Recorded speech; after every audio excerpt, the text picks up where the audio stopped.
Real Estate Pro Talk is a live radio talk show dedicated to educating its listeners on the entire spectrum of real estate matters. Part of the American dream is owning a home or investment property, or perhaps even becoming a real estate agent yourself. Paul Vanas and his team of real estate professionals have over 250 combined years of experience in the industry. In other words, we can make it happen for you.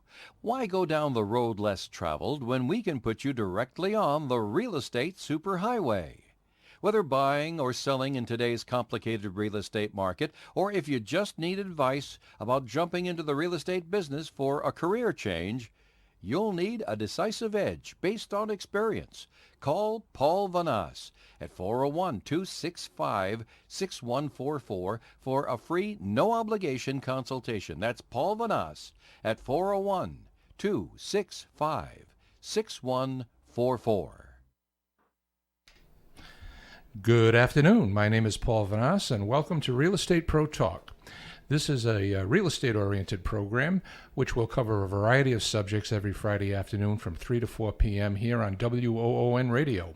Some of the topics we'll be talking about during our time together will be how to buy and sell a home, how to choose a real estate agent, how to choose a mortgage broker, staging a home, private mortgage financing, and a whole lot more. I've been in the real estate business coming up on 40 years now, of which I own a real estate brokerage company, a real estate school, and a land development company. All of the knowledge that we are going to try to impart on you today is based on the continuing education classes that I teach licensed real estate brokers and agents, along with my personal experience and those of our expert guests. The goal in doing this is so you'll have the information in hand when you meet a seasoned real estate professional. Of course, you're welcome to call our station today at 401-766-1240, and if you have any questions for either myself or our guest, and we'll be more than happy to answer them for you. Today, I'd like to welcome Tanner Guimonde of Green Home Solutions. Welcome, Tanner. Hey, thank you very much. Tanner is with Green Home Solutions, and Green Home Solutions is a company that specializes in mold mitigation, mold inspection, and mold is certainly becoming more and more of a problem, especially in residential housing over Absolutely. the last 5 years or so. We in the real estate business usually suggest that our clients, when buying a home, have a mold inspection to make sure that they don't have a problem later on. So before I begin, Tanner, I always ask everybody, how did you get into this business? Tell us a little bit about yourself and a little bit of history. It's pretty funny. So when I was in college, I was going to Rhode Island College. I was studying public and professional communication at the time, and at the same time doing, the whole Rhode Island tradition of, working full-time and going to college full-time. And when I was there, I was managing a GNC, actually, out of Emerald Square Mall. And I've always been in construction. My grandfather, he actually had a construction company way back in the day. His brother ended up taking it over for a while, worked for his brother, Pierce Construction. And I've pretty much been walking on construction since I was knee-high, so swinging a hammer wasn't anything that was kind of, new to me. And I've always kind of wanted to get into the field, but, when I was going to school, I was thinking about being a lawyer, and I was also torn because I was a personal trainer at the time. I was going, early 20s. What are you going to do with your life? Every direction. Right. Yeah. So one day, I was thinking about actually leaving where I was just to pursue my final semester at school. And I got approached by a guy who used to buy protein bars from me. He was one of the guys who owned the Planet Smoothie in Emerald Square Mall. So we were talking, we always talked, and he told me, hey, I'm opening this company, it has to do with construction. I know you have a background in it. Would you like to do something like this? I said, yeah, sure. So, a few months later, I go to the meeting. Come to find out, my uncle's son, my cousin, Evan, is one of the other people who's opening this company. So it was really? pretty... what a surprise, pretty right? quick interview, to say the least. And then that was that. And, now we're going on almost 7 years. And, we've been working, the entirety of Massachusetts, all of Rhode Island for that long. And, once I got into there, we got our certifications, so our IICRC, CMI, ACAC certification, and the rest is history, Wow. So that's quite a transition from thinking of being a lawyer to being a mold guy. Well, I'll tell you something. When you're looking at being a lawyer, and you look at how many lawyers there are per square mile in Massachusetts and Rhode Island, right. It's kind of a scary thing. Right, so right. After I took my bachelor's, I ended up just riding with this, and I'm happy. I love the job I have. It's It's a dirty job, needless Yeah. to say, but at the same time, it's rewarding. I get to meet different people from every different walks of life. I get to study different types of architecture every day, trying to figure out this puzzle of why certain things happen to make certain things come into the picture, and I enjoy that. That's I like great. the problem solving of it. Wow. Yeah. So, Green Home Solutions, where is the company based out of? We're based out of Hopedale, Massachusetts. Okay. Which some people might not know. It's off 495, exit 18. Okay, so it's right up the road from us, basically. Yeah, basically, like kind of like near Bellingham. A lot of people know Bellingham area. Yeah, but we do service, the whole state of Massachusetts, Rhode Island. So what's the mission of the company? What do you guys do? I mean, is it solely mold that you... No, so we offer a few different services. Mold remediation is definitely the meat and potatoes of our business, but the biggest thing that we like to consider is just overall air quality. Okay. We do indoor air quality tests, allergen testing. That's probably, I would say, the forefront of the business, because when we're going into a house, if there's a mold issue, yeah, sure, we want to fix that. We want to know why it's there, but we also want to make sure that if you're living somewhere, the air you're breathing, a lot of people don't consider what's in this invisible stuff that you're inhaling all day. So that would include like dust and allergens, dust mites, allergens, pet dander, VOC, the whole bit. Okay. Yep. Wow. But certainly mold remediation is our biggest thing. The reason why is really we like to say that we specialize in all natural mold remediation. And the reason being is the thing that kind of separates us from a lot of the other traditional mold mitigators out there is this proprietary and patented formula of enzymes that we use. So, just like any person that's in this industry, we'll go into a job, we're going to try and identify what's going on. Why is this mold here? How can we make sure that once we clean it, it's never going to come back? Right. We give that information to our client, and then we go in, we do the cleaning. Now if we have to tear things out, we have to tear things out. If we can just spray it, very good, we'll just spray it. After all the things that your normal mold mitigator would do, we come in and we use this enzyme formula. That is a blend of plant extract enzymes that we spray throughout whatever area it is, basement, bathroom, kitchen, you name it. We spray it throughout the entirety of the area. So it actually gets introduced into the room as almost like a fog. Okay. Yep. And these enzymes fill up the room, and they continuously bind to mold spores and quite literally rip them apart on a microscopic level. Really? To the point where they're no longer mold. It's actually classification as dust. Now, after the fact, we come in, we take an air quality test to show you on paper, hey, you don't have anything to anything to worry about here. The air quality is fine. That gets checked by a third-party laboratory. We actually use Pro Labs, which is based in Western Florida. A lot of home inspectors, mold inspectors use them, and they'll give us a report saying, hey, you did a good job or not. I see.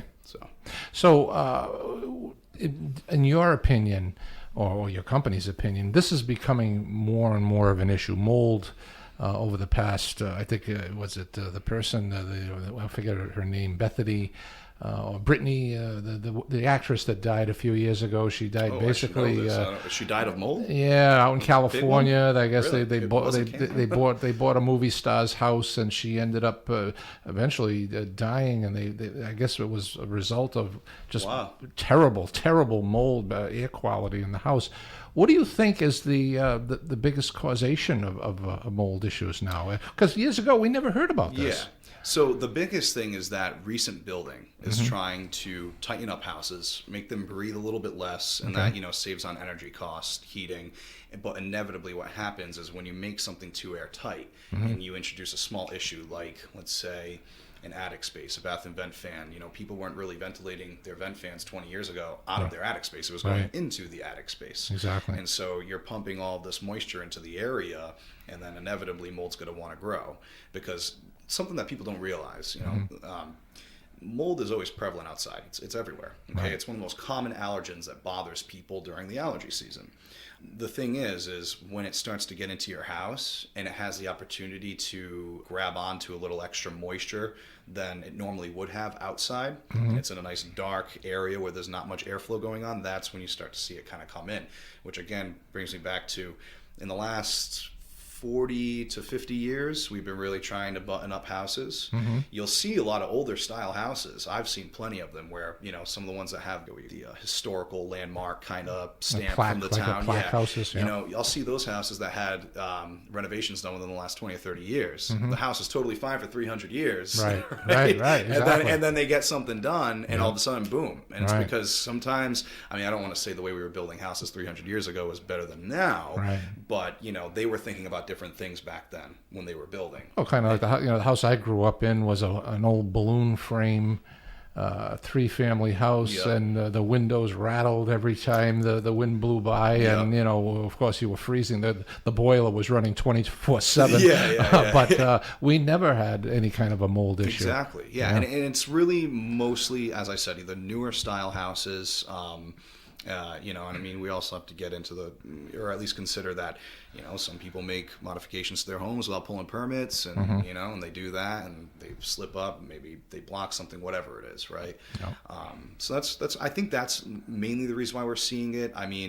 The other thing, too, that I think the reason why it's becoming a lot more common in real estate transactions, or even just in homes in general, is the asbestos scare, the lead scare. It's Right. kind of mostly gone, right? Correct. We've already people who had those things in their houses, for the most part, it's out now. Right. And now that new construction's coming in and we're kind of buttoning things up too much, now mold is the next one. But also, people 30 years ago, they might have seen mold and not really thought anything of it. Right. Now there's studies coming out saying this stuff actually can be hazardous to you. Right. So that raises more concern.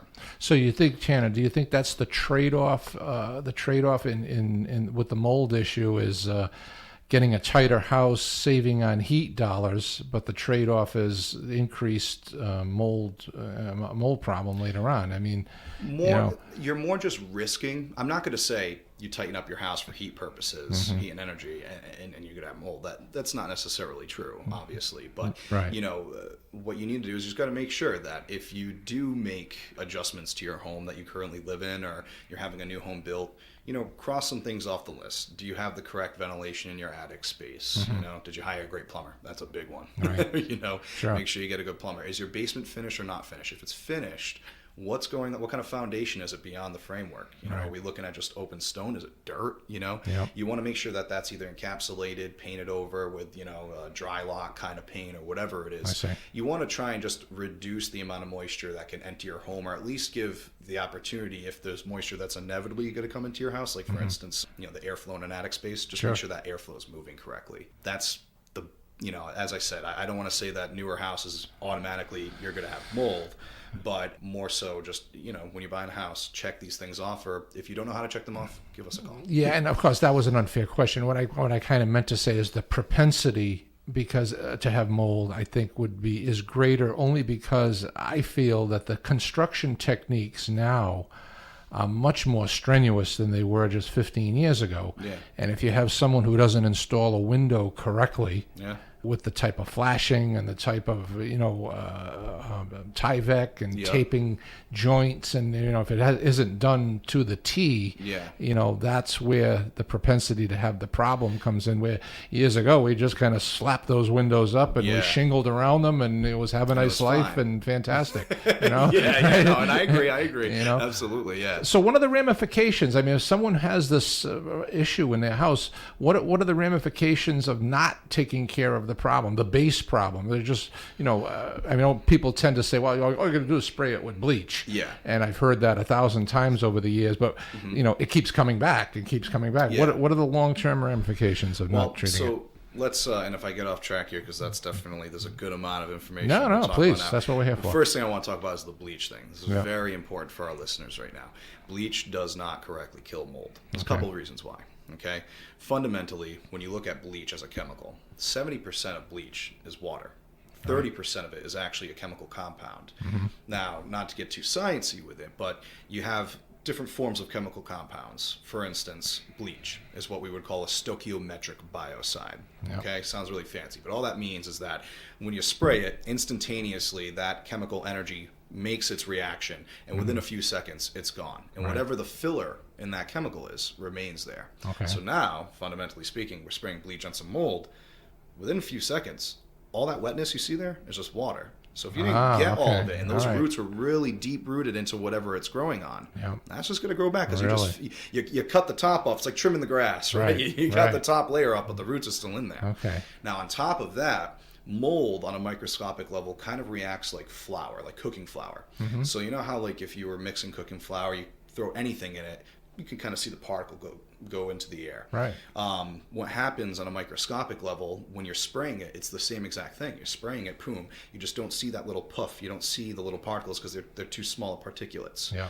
And so now back to ramifications. Okay, so bleach, listeners, don't use it. Definitely do not. Little hint for you guys. You don't want to call a mold remediator for maybe a little bit of mold around the windowsill or something like that. If you have to use anything that's like what I would call like a Band-Aid method, white vinegar, no dilutant, just use white vinegar on a little cloth or whatever and wipe it and you call it a day. I see. So, but when we're talking a big issue like a bunch of drywall in your basement because Right. of a recent leak or your attic sheathing, whatever it may be, the reason why it's a good thing to call any mold mitigator versus using bleach is because we have a way to control those spores. That's the biggest problem. So we can go in there, spray the fungicide, which we don't use bleach. Obviously, we use two different ones. One of them is a blend of plant extracts that we use as well. We actually named it Green Ox. It's proprietary and patented to us. And we also use a commercial grade hydrogen peroxide. I see. That's another thing we'll use as well. So we'll spray the surfaces down. Now again, we're not sure if we can get all of the root because we sprayed it, but if the plywood is almost an inch thick, who knows? How right? deep can it go? I mean, how is Usually, it? it can go very deep. I mean, Really? it can go as far as it really wants to. Yeah, depending on how much moisture there is. Really? How long it's been there for. Yeah, and then also there's different levels of how hazardous it can be to us and also how aggressive it is when it grows. So usually general rule of thumb, the more moisture present, the more hazardous and aggressive it is. Okay. So when we're dealing with like a leak, like a flooded basement, that stuff you start to see accumulate quickly, that tends to be the more, we want to get that out as soon as possible kind. Right. The ones that might be, in your bathroom because you guys don't have a good bathroom fan or maybe you're not opening your window and when you're getting it very steamy in there, that tends to be the more least aggressive. I see. For the most part.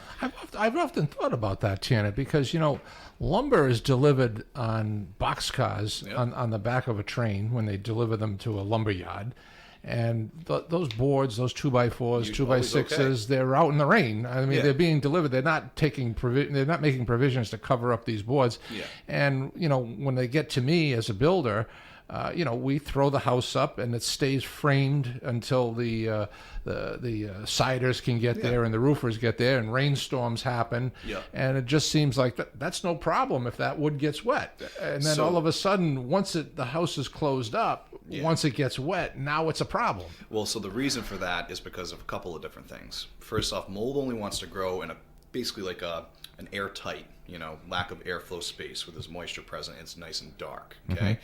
The other thing is that when airflow occurs, mold is it's small. Think about it. It's a microscopic organism. So when airflow comes in, it kind of hits like a dandelion, just takes all the spores with it, and then it doesn't really have the ability to let those spores land and start to grow. I see. The other thing as well is that mold is pretty vampiristic by nature. It doesn't like sunlight, so it won't grow in it. So when you are building a new construction and you're throwing up your framework, the reason why it's not really growing there is because it just can't. So the UV kills it? Pretty much. Okay, Yeah. all Yeah. right. So that's why you'll see a lot of mitigators, they'll use like a negative or positive air system and try and push the air out of the attic space as they're spraying. Ah, okay. And as I said, we differ a little bit. We still do this method. What that does is it helps aid getting those spores out of there. But then what we do that's different than our competitors is having that enzyme spray. Right. So you can't tell if you pushed all the spores out because you can't see them with the naked eye. Yeah. By spraying that enzyme throughout the entire area, and it being a catalytic organism, which is something I like to segue into now, back to the bleach thing. You have those type of chemicals that perform all of its energy at once. Our enzymes are catalytic by nature, which means quite literally they're like a human. They need food and water to make it onto the next day. Our enzymes are designed to bind to mold spores, perform that reaction, and then find the next one. I see. And continuously perform that action until there's none left. Really? Yes. So these aren't caustic chemicals or Hazardous. biohazardous. No, everything You're that we have You're not is- going in there with uranium-232 No. and bombing the house. No, not right? throwing radiation everywhere. Right, okay. No. All right. No, we're everything we use, as I said, we're all natural. Everything's EPA registered, regulated. It's we have MSD sheets we can send people who are concerned because people want to know what's going into their houses, and we often do that for all of our clients. And it's non-toxic for animals, humans, plants, just mold. Wow. Yeah. So is there a particular type of construction that's more prone to have this problem happen, like a type of house? Is there a, again, there's rumors in every field. Yeah. And one of the rumors I heard one day from someone in construction said, well, if you have a shallow roof, like a 2-pitch or a 3-pitch, kind of like on a ranch house, which is much shallower than a cape. The water tends to sit there, and that might lend itself to a mold problem. Is that? You're talking about, I mean, to be honest, I don't want to get pinned for this one, but I would actually say yes. Really? Okay. Yeah. Like snow might sit on exactly. It's a matter of that, and it's also we have to look at how the attic's ventilated. If the soffit vent is located 20 feet down from where the ridge vent is, right. That's tough for that air to travel all the way through and actually circulate the air. And so inevitably, what I see in those attics is you have like the baffling, or the chutes that try and protect the insulation from covering where the soffit is. More often than not, there's just either not enough baffle, or that baffle got crushed somewhere along that roof line, that 20 feet, 18 feet, whatever it might be, and it's just not allowing the suction from the soffit vent for the ridge vent to also push all the air out. So I see. I'd say that kind of stands true, Okay. I think, for the most part. But it is very situational, too. I mean, sure. we have so many things we have to consider. Like if we're talking attics, for instance, like winters, terrible winters. 2015, for instance. Right. I can't tell you how many attics we had to treat because of ice dams from the 2015 winter. Yeah, that was it was a lot of snow, very, very cold, and everyone had some sort of damage from it. Sure. So, that's the other thing too, is like you have to kind of play into, you could have the same style home in where I'm on Socket now, and then put that same style over on, on a beachfront in Plymouth.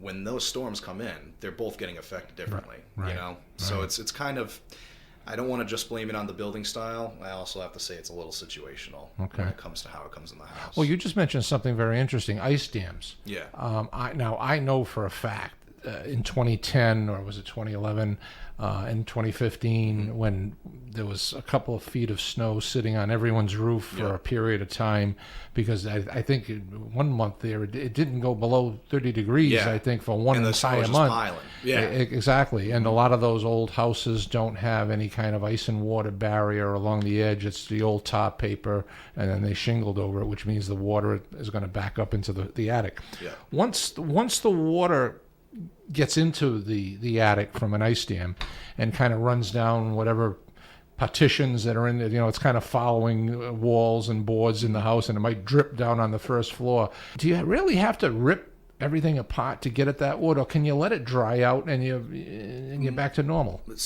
Again, that's, I think, a little situational. We got to see where the mold is growing in that situation. I mean, if we're talking no mold and it's just the water, no, I mean, dehumidifiers, right? Heat the house, dehumidifiers, that'll get it all out of there. But once that insulation gets wet, can it dry out on its own, or do you really have to open up that wall to dry it out? I think, again, it's kind of, more often than not, I'd say you probably have to open the wall to get it out, but it also depends on the insulation. Okay. In my, however many years of doing this now, cellulose insulation, that blow-in stuff, that stuff will hold water like no tomorrow. It's paper. You got to get rid of it. Once it's wet, forget about it. Okay. But fiberglass, not necessarily. We tend to be able to keep a lot of that. Yeah. Wow. Yep. I've often wondered about that, if because I had ice dams on my house 9 years ago, when we had that rough winter, and I mean we had buckets all over the house. It was dripping down in certain rooms. It was just awful. I've since had a new roof put on, and did the right thing with the ice and water around the edges and all kinds of stuff. And I have the electric things up on the roof that I plug in when I know a storm is coming. And but because it was kind of a pain, to be honest with you, taking out an extension ladder every time and shoveling the snow off the roof, course, which is not bad when you're 40, but when you're 60, it starts to be a pain. I wondered about that, about if once that water got into those interior walls, if that was just a Petri dish for... Sometimes it can be, but sometimes the water does find its way out. It's also, we have to look at how the ventilation got affected during this happening. So if, you get that water that's get trapped in because of snow just piling on the roof, melting down. If your soffit and your ridge vent are working correctly, it might not be something that's going to dry up within a day or even a couple of weeks, but sure enough, it will eventually, because the air is just going to push it out. You know? So. Wow, it's great information. Folks, we're going to take our first break, and we will be right back with Tanner Guimonde. Real Estate Pro Talk is a live radio talk show dedicated to educating its listeners on the entire spectrum of real estate matters. Part of the American dream is owning a home or investment property, or perhaps even becoming a real estate agent yourself. Paul Vanas and his team of real estate professionals have over 250 combined years of experience in the industry. In other words, we can make it happen for you. Why go down the road less traveled when we can put you directly on the real estate superhighway? Whether buying or selling in today's complicated real estate market, or if you just need advice about jumping into the real estate business for a career change, you'll need a decisive edge based on experience. Call Paul Vanas at 401-265-6144 for a free, no-obligation consultation. That's Paul Vanas at 401-265-6144.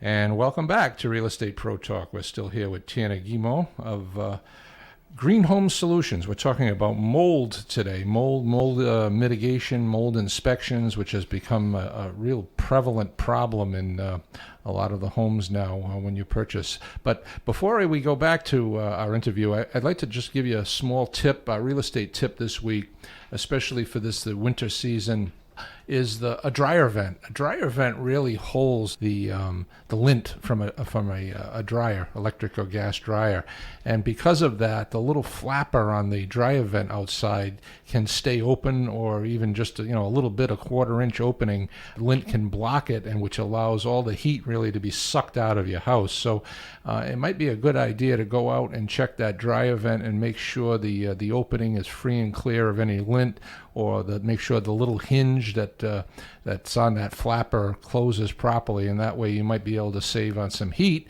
during this heating season. So, Tanner, this great information.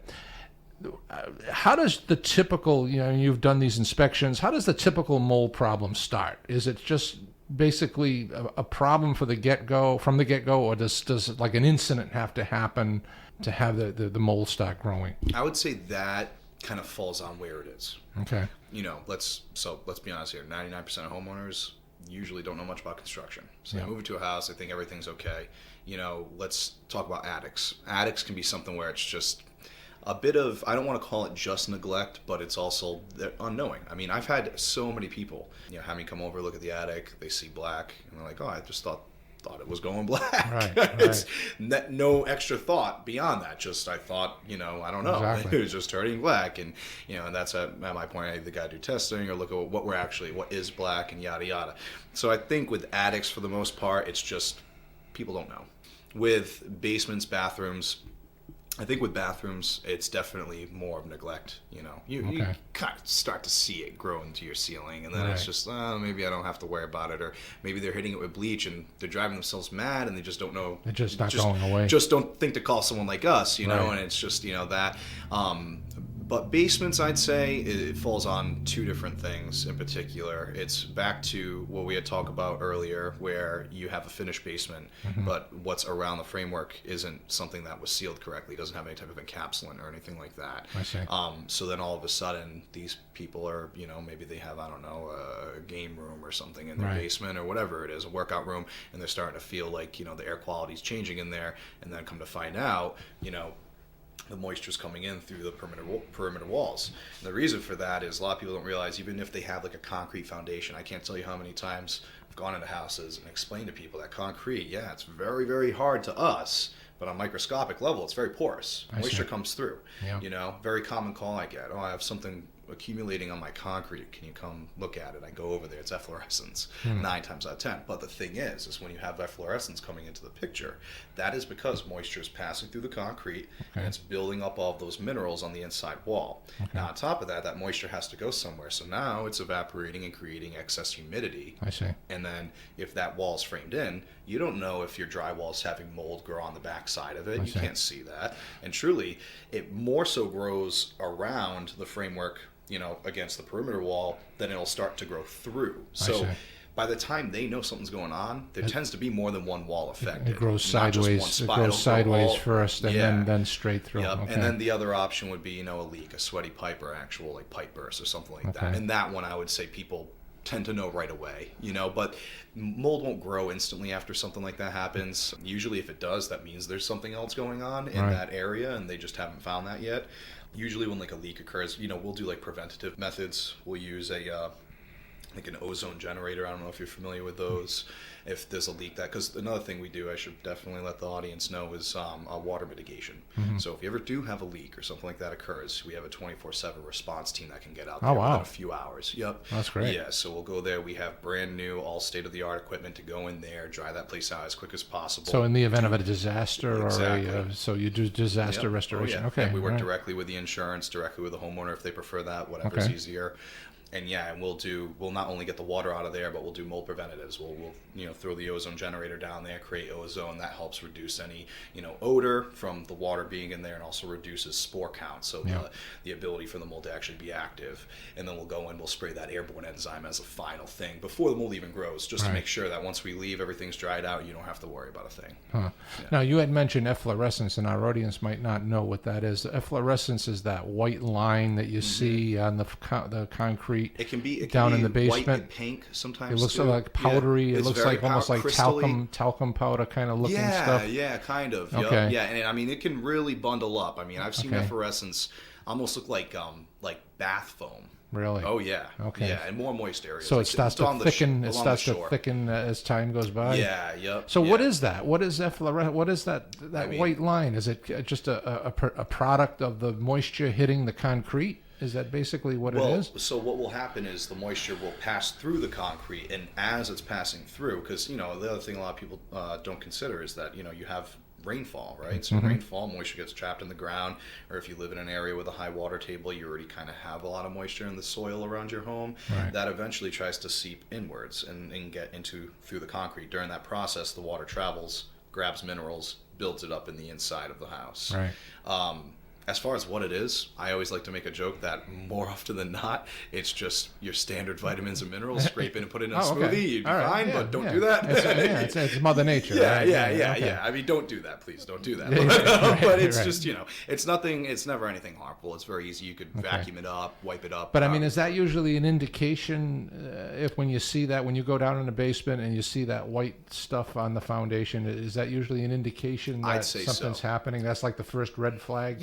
That is definitely like a first red flag type of situation, because again, the reason why that's happening is there's a lot of moisture around that house, and so most likely if I'm down there, I see efflorescence, chances are either, you know, there isn't a dehumidifier going and the humidity is a little bit higher down here than it should be, or there is a dehumidifier going, it's probably working a lot harder than, you know, the house that doesn't have efflorescence in it.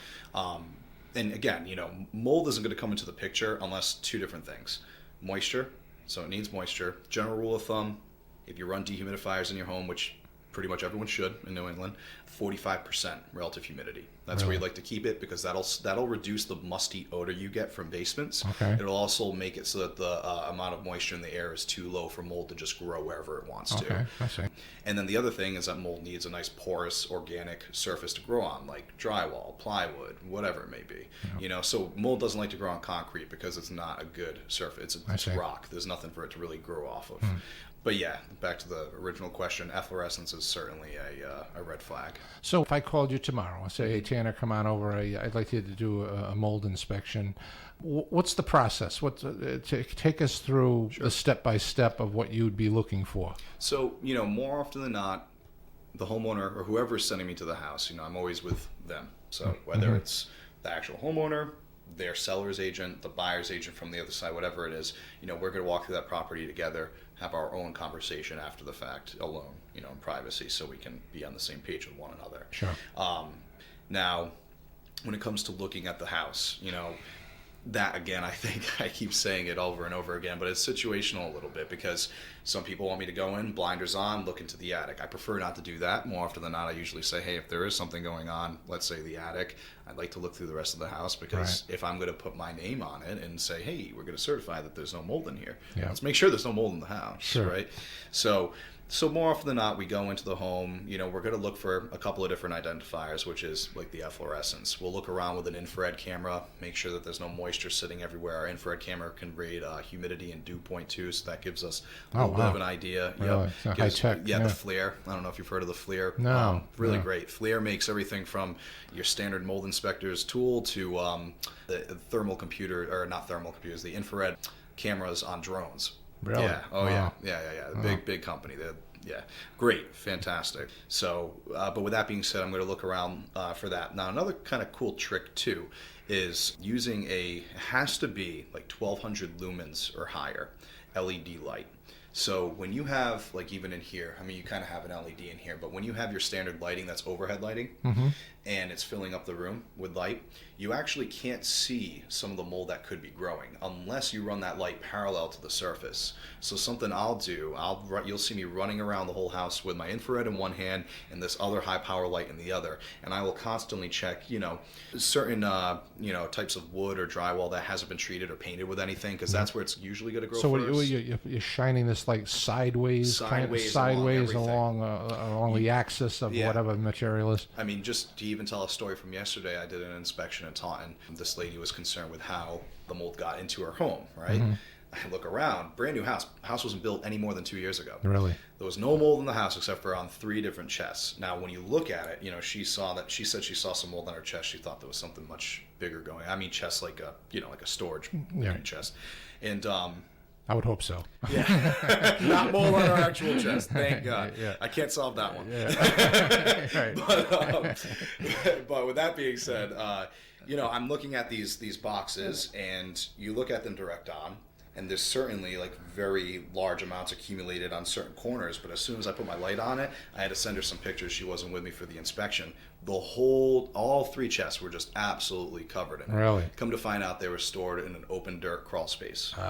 So she imported the problem into her house. She brought it into, and she just didn't realize it because, your standard overhead lighting won't really pick up on all the mold that could be growing on something. Right. So that's why you'll see me, running around very tediously, looking all over the place to make sure that that's not occurring. Right.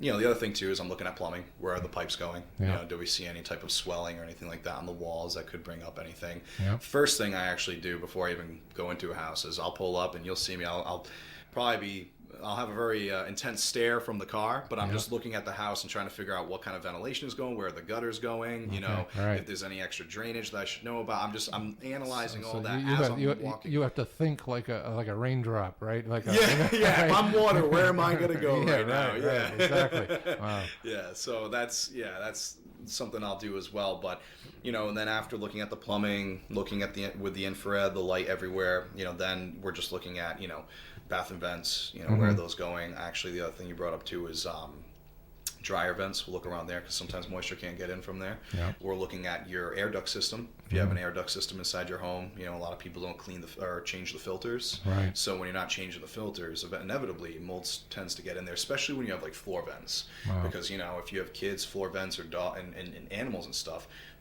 they could be going to the bathroom right near a vent. It could slip in there. That moisture gets trapped in the ductwork. The kid could spill his juice, whatever it is. Oh, you wash a floor, and the return vents pulling that moisture right down. Yeah. Yep. Yeah, and so all those particulates that get trapped inside of that main filter, once that moisture hits it, spreads like wildfire. Wow.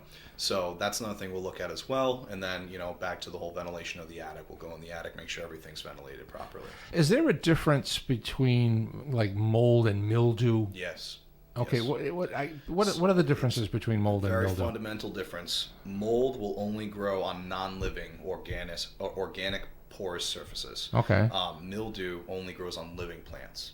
And Oh. so if you look out at a tree, or if you have like, like plants inside your home and stuff, and you have like that kind of fuzzy stuff growing up along whatever it is, the trunk or the Right. branches, that is mildew. Okay. So, one of the most common questions I also get, or not question, but a response will be, "Oh, I thought that was mildew." Right. I get that every day as well. Really? Yeah, but they're just two completely different organisms. Back to mold being vaporistic. Mold doesn't want to be around sunlight. Mildew Right. can be around sunlight all day if it I wants see. to. Wow. Yep. Yeah, because I get that on home inspections. We'll hear, Yeah. well, don't worry about that. That's only mildew. Yeah. Or that's serious. That's mold. And I'm Yeah. saying, well, wait a minute. Hold on here. What's How do the you know what's the which one or the difference other? between the two? Yeah. So mildew will be like outside your house. Okay. Mold So you'll will be never inside, really have mildew in the house. unless you have plants. Okay. Yeah. I see. That's a great tip. Yeah, That's a great tip. So once you identify the problem, you mentioned some of the treatment chemicals that you use or fluids that you use. What's the usual treatment on one of these, like the everyday garden variety treatment that you have to come in? Are we talking a mold for mitigator? mold? For mold, yeah. Mitigator, So yeah, you've so- identified a problem. I don't know. Let's say, let's pick a bathroom Yeah. ceiling has got the black dots on it, Yeah. and you say, "All right, here's what we got to do." Yep. So what we'll do is we're going to go in there. And again, this is all of this. What I'm about to say is standard protocol for pretty much any type of job inside of a home. Yeah. I'm going to set up containment around the entrance. That divides the entrance that'll divide the rest of the house from that area. Yeah. We'll put an air scrubber with a HEPA filter on the outside of that containment. Now, all of this is precautionary. We're just trying to be better safe than sorry here when we're doing this. And then you'll have a negative air or positive air machine running. Depending on the ventilation in there, that's kind of how we play that. So that pressurizes the air in the room to point it either in one direction or not. Yeah, either we're pulling air out of the room or Okay. we're pushing air out of the room. Okay. It kind of depends on the ventilation. Like if Okay. the attic isn't ventilated well, we'll Yeah. actually use positive air because the fan will do a better job pushing the air through I that see. space than negative air pulling the air out. I see. So we do that, and then after containment set up, we have our air system going on. Precautionary measures have been taken. We go in there, we use a high power HEPA vacuum, which just means that there's a HEPA filter inside the vacuum. The air that's coming out of the vacuum on the other end has been processed through a filter. It's clean air. We, run that along the surfaces where it's growing. We also go into the corners where the dust could be accumulating in the room because that tends to be where the spores might build up. Okay. So we'll just kind of get rid of that as well. Then we spray the fungicide or wipe the fungicide onto the surface where it's growing. Now, I mean, just to let you know, in this situation where it's a bathroom, more often than not, you're going to have to repaint after something like that. Yeah. So just, for our listeners listening in that might be thinking to themselves, I have mold in my bathroom, just Yeah. know that if anyone goes in there to clean, you're probably going to have to paint. So in this situation this mitigation situation that you're talking about, Tanner, you don't have to go in there and rip the sheetrock out and the ceiling and everything. Sometimes. So general rule of thumb for us is when we look at it and we use a moisture pen. If it's above 20%, we usually want to get Okay, that out of all right. there. So If there is it's- a there's criteria. threshold. Yeah, Okay. yeah. Because certain stuff you can't dry it out all the way, and, Okay. and when that happens, the mold's just going to keep growing. Yeah. But And yeah, a sheet of sheetrock's $8 as compared exactly. to Yeah. fighting. So Yeah. yeah. But yeah, back to the method of how the remediation is taking place. And that's all the steps right there. You have the precautionary measures, the negative or positive air, HEPA vacuuming, spraying everything with a fungicide, like what we call an applicant fungicide, something that gets applied to a surface. The thing that we do differently than anyone else is having that enzyme. So after we're done with all of this, we run new air through the space, cleaned everything. We spray this enzyme to just ensure that there is no spores to come back. And again, that is something that does separate us from everyone else. And what's the garden variety? I know there's a whole spectrum because it all depends on the problem, the severity of the problem. But what's the garden variety cost to someone who just has a... It can be anywhere, we've done jobs between anywhere from, I'd say, like 600 would probably be about our minimum, depending. Sometimes we get those small ones where it's like, we don't, as I said, like way back, an hour ago, whatever it was, we don't want you to call us about, a couple of specks of mold on your window. Right. So, but if you Right. do and we're there and you just want us to take care of it, a couple $100 or something, I don't know. We'll I figure see. that out there. Right. But pricing's tough. And I know it's a loaded question because Yeah. the severity of the price. It's like asking someone to treat for termites, and it's either the whole house's termites or a little corner of the foundation's termites. Yeah. So I mean, it can. I don't want to scare people by saying this, but it can range from let's say $500-$600 to 20 grand. I mean, but that's like you're talking a mansion that needs to be completely ripped apart and down to the studs. I don't know. I'd like to say usually. I do a lot of these. I do not so much with the radio, but I do a lot with different realtor groups. I like to inform them about our services and how, they can utilize using us. General rule of thumb I say is if you have an attic and there's mold in it, it tends to be between, I'd say, $800 to $2,500. Okay. Somewhere in there. All right. If you have a bathroom, again, if there's no demo, maybe we're talking $600-$800. If there is demo, it could get up maybe $1,000 to $1,500, somewhere in there. Which is still less expensive than doing a renovation. Exactly. Yeah, exactly. Yeah, sure. But the one that is totally gray is basements. Because that could be a situation where there's one small spot, we could take care of it for the few hundred, or, back to what I was saying, where all 3-4 walls could have it, you don't even know. And now we have to tear everything down. That could be thousands. Wow. No, that's great, because I think that's what our listeners have to hear, because it's sometimes it's that little bit of prevention up front and the cost versus renovation. I just had my bathtub sprayed. I won't mention the company. Maybe I'll have them on here at some point. Yeah. It was $1,100 to spray my bathtub to change the color, as compared to $3,500 to put a whole new bathtub and shower unit in. And guess what? It has a 10-year warranty, and so sometimes things like that. You're trying to fix up your place and remedy the problem at the same time is it's fortuitous. All right, we're going to take one more commercial break, guys, and we will be right back. Real Estate Pro Talk is a live radio talk show dedicated to educating its listeners on the entire spectrum of real estate matters. Part of the American dream is owning a home or investment property, or perhaps even becoming a real estate agent yourself. Paul Vanas and his team of real estate professionals have over 250 combined years of experience in the industry. In other words, we can make it happen for you. Why go down the road less traveled when we can put you directly on the real estate superhighway? Whether buying or selling in today's complicated real estate market, or if you just need advice about jumping into the real estate business for a career change, you'll need a decisive edge based on experience. Call Paul Vanas at 401-265-6144 for a free, no-obligation consultation. That's Paul Vanas at 401-265-6144. And welcome back to Real Estate Pro Talk. We're still here with Tanner Guimonde of Green Home Solutions. Our second real estate tip of the week for the wintertime: programmable thermostats. Programmable thermostats can save you a ton of money when heating your home. Right now, National Grid, and folks, I don't work for National Grid, so I don't want you to think that I'm promoting National Grid, but National Grid has a pretty good deal right now. You can buy a new programmable thermostat and get a $25 rebate from the company. And I was at Lowe's this morning, and some of them are like $40. So that's a pretty good deal. For $15 or so net, you can get a brand new programmable thermostat.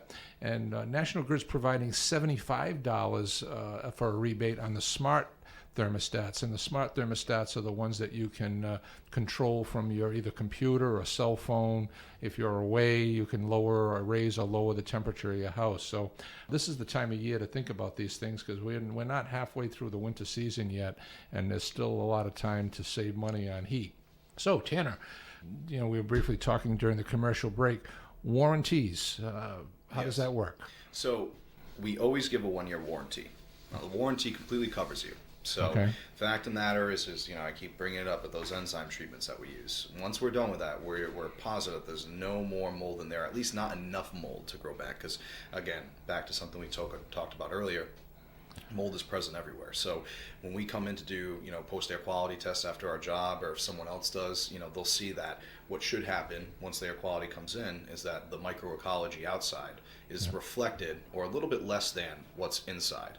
So with that being said, part of our process in the initial inspection, again, is not just giving you guys a strategy and a bill to just clean it, but we want to make sure that you understand how to keep it out of your house. And I think that also is something that separates us from some of our competitors. Some people just want to go in there and bid the job and get out. No, I care for people. It sounds like you're educating them as well, not just coming in and doing a job and leaving. You're actually telling them what to do and what not to do. Well, I don't know if that's my communications major talking, but I like to be clear and concise, and I like people to be informed. It's just a bit of a pet peeve of mine, if you will. But with that being said, I'm going to go into the home. I'm going to tell them exactly, this is what's going on. Maybe your soffit vents are blocked up with insulation. You had an ice dam, whatever it may be. Let's, get the correct contractors in place, roofer, GC, or general contractor, plumber, whoever it may be, and make sure that they get in here, after we're done with the cleaning. Because, fact is I want to make sure that your house is clean of mold as soon as possible, because it can raise health concerns. So get that done, and then you have that year warranty to go and get whatever else you need to get done. Wow. That's interesting. And of course, not to put you on the spot, but you're a pretty articulate guy. You sound, you know what you're talking about. I appreciate that. Is there a recent story of a situation where you did an inspection and you thought it was one thing, but it turned out to be something very different? I mean, I know sometimes, like, I'll go into some of these foreclosures and I expect it to be like a little bit of a cleanup with a 30-yard dumpster and maybe a kid cleaning the house out and mowing the lawn, and come to find out $40,000 later. Yeah, that's how that will work, though. That's foreclosure. But that's what happens when you deal with that. Yeah, I mean, I don't have one where I didn't know exactly, and I'm not just saying this because I know everything, but no, I'm thinking, there was this one job in Plymouth, Massachusetts, actually, and kind of a funny story, kind of budgeting time here, but long story short, lady calls me. I got an 8-inch mushroom growing through my floor. Oh my God! So that's, you don't hear that every day, believe it or not, in the mold business. Even if you're in the mold business, you just don't hear that. So I was like, okay. Go check that out. So we go over there. I bet you couldn't wait on the drive to Plymouth. I bet you couldn't wait. Yeah, I'm like, this is crazy, Yeah. So we get there, and I go in, and the first thing I noticed was when I pulled up to the front in the driveway, there was a raised garden right in front of this wall where it looked like there was like stone on 3 walls, but not the back wall. So it looked like all the dirt was leaning against the side of the home. Okay. And this thing was probably, I'd say, like 3 to 4 feet up, right? Really? So I'm thinking, and then the other thing too is the gutters weren't clean for at least 3 decades. I mean, these things were bad. So I'm like, okay. And then I can also see that there is evidence of where the roof meets with the 2 gutters. You could see the water pouring. You could see that the water would pour down into that little garden. Okay. So I'm thinking, okay, every time it rains or every time it snows, this stuff is melting. It's accumulating in this corner. It's spilling into the dirt. Wow. Now, the reason why I bring up this story is because sometimes in this industry, you really don't know how much you're going to have to deal with. Now, I go into this room. It was kind of interesting. She had like this little, it was like a 1 foot by 4 inch raised section next to the window, and she had like a little bookshelf thing on this. Well, there's the mushroom. So I said, okay, we're going to demo out this section. I'm hoping that that's all we have to demo out, but we'll let you know. I thought maybe I'll put a day or 2 aside for this. End up being a whole week. Why? Wow. Because there were, right when we took off that little 4 by 1 foot section, it was like a Smurf village, just a ton of mushrooms, and it continued on beyond her bedroom throughout their entire hallway that was right in front. Like it was a garage with a bedroom hallway that went into a living room. The bedroom, the living room, and the hallway, the whole wall had to come out. Just moisture, just constantly. Yeah, and I mean everything. Studs, we had to put new supports in just to keep it up while we were taking stuff. It was a project. So that's a major league. Yeah, and that happens because sometimes you just really don't know. You know, you see an 8-inch mushroom, you're like, maybe it's just an 8-inch mushroom. I don't know. That's something you talk about when you get home and say, honey, you're not going to believe what I said. Yeah, exactly. Yeah. It made for quite the story. Yeah. That's great. Well, we got about 2.5 minutes left. While we have the chance, because we can go. I think we can go more. Talk more about this subject. So I got to get you back. Absolutely. Again. Yeah. Why don't you give the audience your company contact information, your contact phone numbers, website, whatever you have to do. Sure. So just a reminder, my name is Tanner Guimonde. I'm the adjuster and operations manager for Green Home Solutions and Indoor Environmental. We specialize in all natural mold mitigation. We specialize in water mitigation, air quality testing, allergen testing, air duct cleaning, and we also do dry vents. To give me a call directly, you can either call my cell phone, which would be 401-744-4312. You could also call my office, which is 508-779-5501. General rule of thumb, if you're calling me for an inspection, probably going to have to wait 3 or 4 business days at least. Just a general rule of thumb. Sometimes we can get you in there quicker. Every inspection is free, so every assessment we do is free. But when it comes to air quality testing and actually doing any type of physical labor in the home, whether it be air duct cleaning, water mitigation, whatever, obviously there is cost associated to that. But I will always come out to the property for free for you guys. Wow, that's great. Yeah, it doesn't get much better than that. Yeah. Tanner, well, we have about a minute left. Where does one go to get more information on this subject? Is this something you just go on the internet and just put in mold, or you go to the EPA website? Yeah, EPA website would have some stuff. You could look at IICRC's. They have a couple of different homeowner tips and guidelines. You could always go to our webpage, greenhomesolutions.com. We have a bunch of information there.